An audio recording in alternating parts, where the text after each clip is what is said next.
Well, there's certain things here. There's certain things about Chicago that that make it a great ecosystem to build certain types of businesses.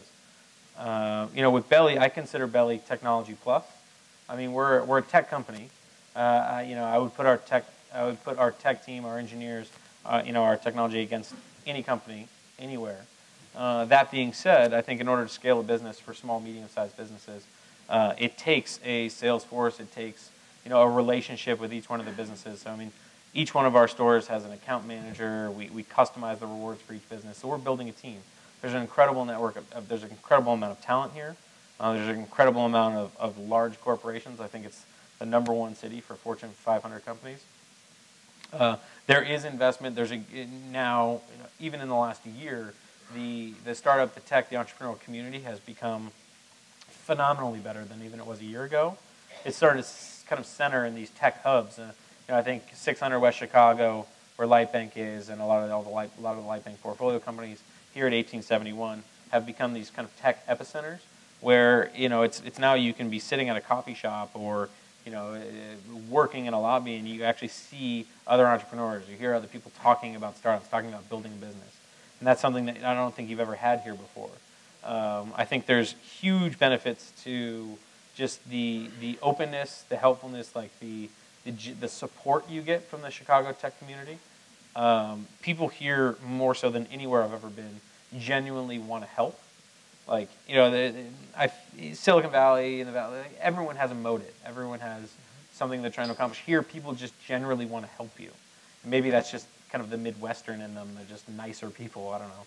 But, I mean, you know, people here, there's this network, this community of people that are just passionate about building the community and helping entrepreneurs and making introductions and you know, trying to help them with funding and building teams. And that's something that I haven't experienced or haven't seen anywhere else. I think it's unmatched. So, I mean, there's a huge amount of benefits to starting a business and building a business in Chicago. But if, you know, if you don't have a revenue model, if, you know, the product market fit, if you're not selling some of those things, it's going to make it a lot more difficult to raise money or you know, to get a lot of attention here. That's good to know. That's helpful. I think it's important. Shift gears in you for a minute here. So you and I had an interesting conversation about Paul Graham's recent post.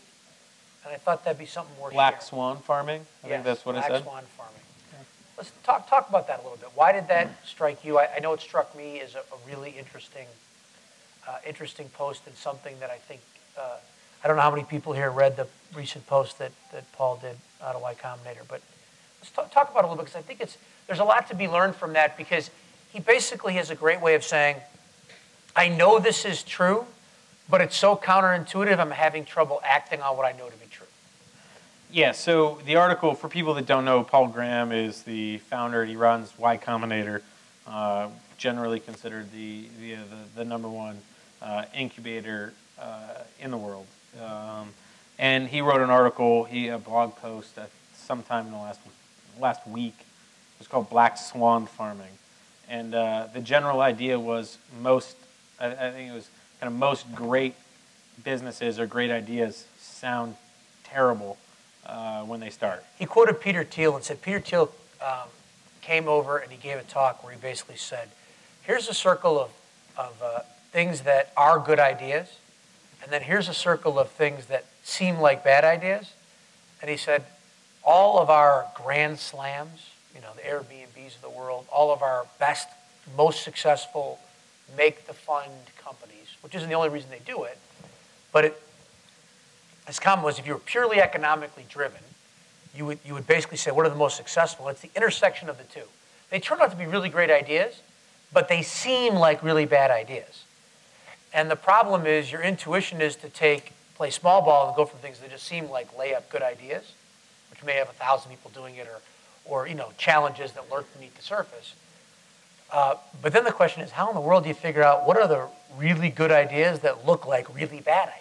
Yeah, and there's some interesting aspects of that article that are incredibly relevant for like the investment community, and there's some that are interesting for entrepreneurs, but entrepreneurs also should frankly just completely fucking ignore, because entrepreneurs, frankly, I mean, they're not VCs. It's not the investment community. Exactly. So the interests aren't always necessarily aligned, and they don't have necessarily the same goal or they're not looking for the same outcome. I agree with that. One of the things I took away from it, though, by reading it is that the ideas that look like really bad ideas that are really good ones, the people on average seem to know an awful lot about their space.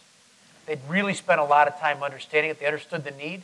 And the people who thought it was a bad idea just really didn't understand it. Yeah, well, I mean, you know, in the article, I think he says out of Y Combinator companies, the companies that have gone through the program have somewhere in the neighborhood of like a $10 billion net value, of which 75% comes from Dropbox and Airbnb. Yep. 75%.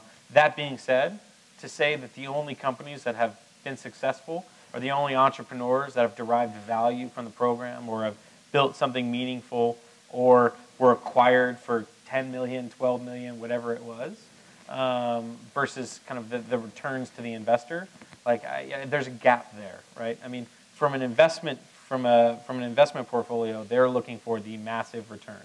I mean, they're looking for, you know, the Instagram and the Facebook and the Airbnbs, those sorts of companies.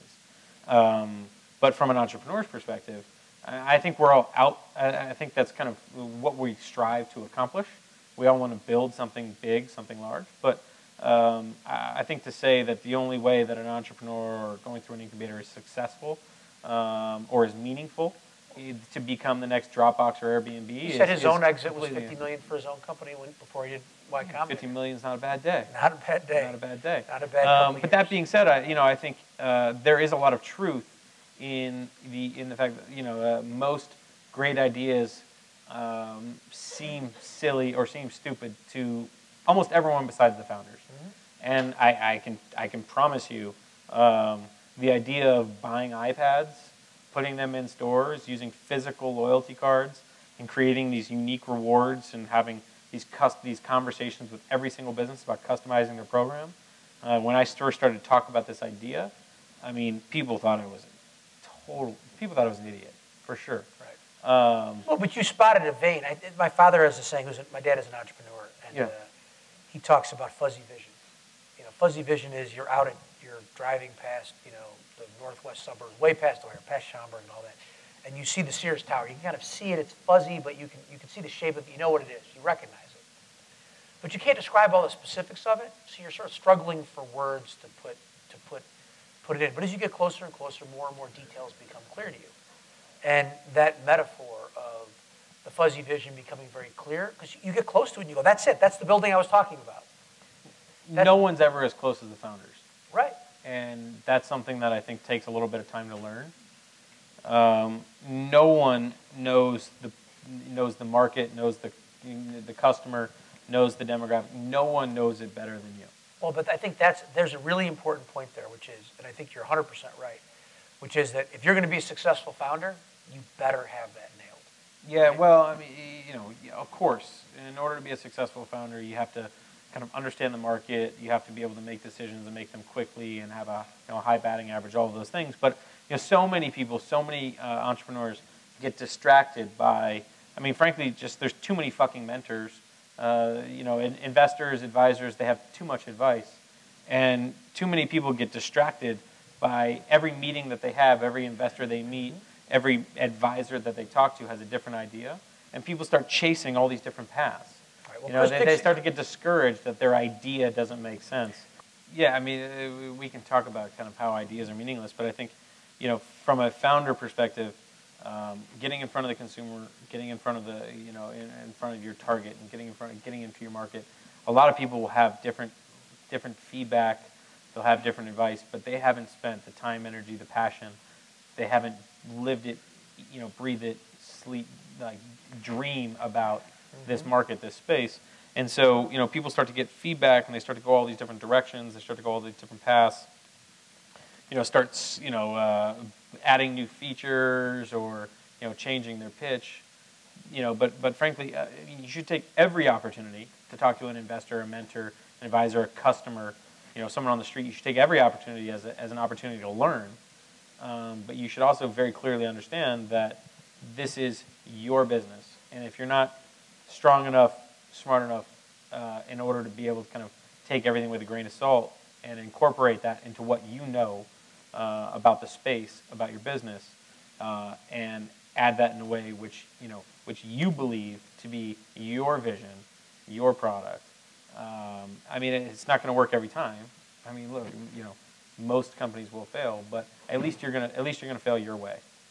So you've had some great mentors and partners in Brad and Eric, and obviously they're very well respected for what they do. Share a little bit, if you would, about what your experience has been working with them, and you gave me some interesting examples of sort of lessons learned. Lessons learned from Brad and Eric. Yeah. Well, I mean, I don't think, I think arguably they'd probably be considered two of the most successful entrepreneurs of the last decade. You know, Absolutely. They've beyond Groupon, which most people know them for, and now Lightbank. I mean, they have, you know, 3 companies that they've taken public. Another one they sold for $200 million. And so they've been, you know, pretty widely recognized as very successful entrepreneurs even before Groupon. And so Steve Kaplan would say that Eric and Brad, if you look at their number of successes of home runs, it's hard to hold anybody up against them. Some may have one that's bigger, but no one's had a more consistent sort of hitting for the cycle like they have. Absolutely. And so, you know, for me, you know, being able to learn from them, being able to sort of take some of their institutional knowledge, some of the structure and the processes they put in place. I mean, they made a lot of things a lot easier.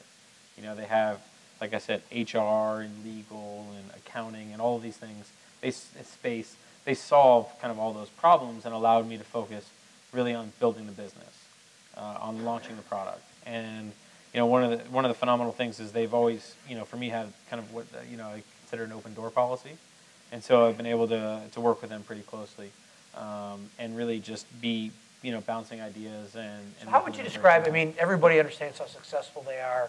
A lot of respect around the country and certainly around here for them. What's it like to interact and bounce things off them? What's it like as an entrepreneur as you're still trying to figure it out? Yeah. To interact with people who have been such long-time successful entrepreneurs with all that wealth of experience? Well, I mean, if you're looking for a pat on the back, I suggest you go to a different place. You know,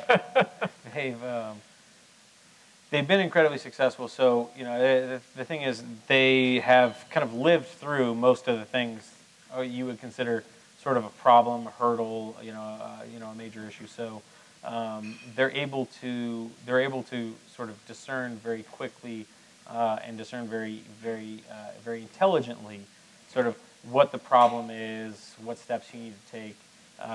They obviously they deal with a lot of companies. They deal with a lot of entrepreneurs, and so, you know, I think they have that quality that's incredibly important. Is they're able to make decisions very quickly and have a high batting average. So when you go in and you have conversations with them, you're not going to get you know, wishy-washy advice. You're not going to get you know, you're going to come out with very frank and very honest feedback, and you're going to get very specific advice about kind of what you should do. But a couple of things that I always thought were really important. I was asked to speak to Eric, that teaches a class at Booth, and I was asked to speak to his class. So I came a little bit early, and I actually learned so much in like the hour of his class before I actually spoke. A couple of things that I've always taken really to heart, and this is, I think, a direct correlation to something we talked about last night, to a lot of the topics that we talked about. He said 2 things in that meeting that I still think about to this day. He said, in that class, he said, iteration obviously critical, but he said 1,000 small steps is always greater than 1 giant leap. You learn something with every step, and I think that's kind of the approach that we've always taken to product iteration and finding that product market fit. And then another thing that he said, which, you know, I think is absolutely true, was he said success is palpable. You can see it, feel it, taste it, you know. And so, you know, with A/B testing, with everything that you're working on, I mean, you can look at data, you can look at your analytics, but when you have something that's working, you know it, people around you know it, it's in the air, you can almost reach out and touch it. When product market fit happens, things are flying, buzz, all this happens. When it doesn't, it's very binary. So until you get to that point, until you feel like success is palpable, I mean, if people around you can't sense that you're onto something, that you're building something that's meaningful, if people around you aren't looking at you and saying, this is going to be fucking huge, keep working, because, I mean, success doesn't come from nowhere. That's a great. I mean, insight. even, I mean, people look at like with Pinterest, and they think it's like an overnight sensation. I think that company was founded in 2008. You know, they spent 3-4 years failing before they were Matt an and Mike overnight came sensation. from Grubhub, everybody said He started in 2004. 2004, exactly. Yeah. Overnight sensation.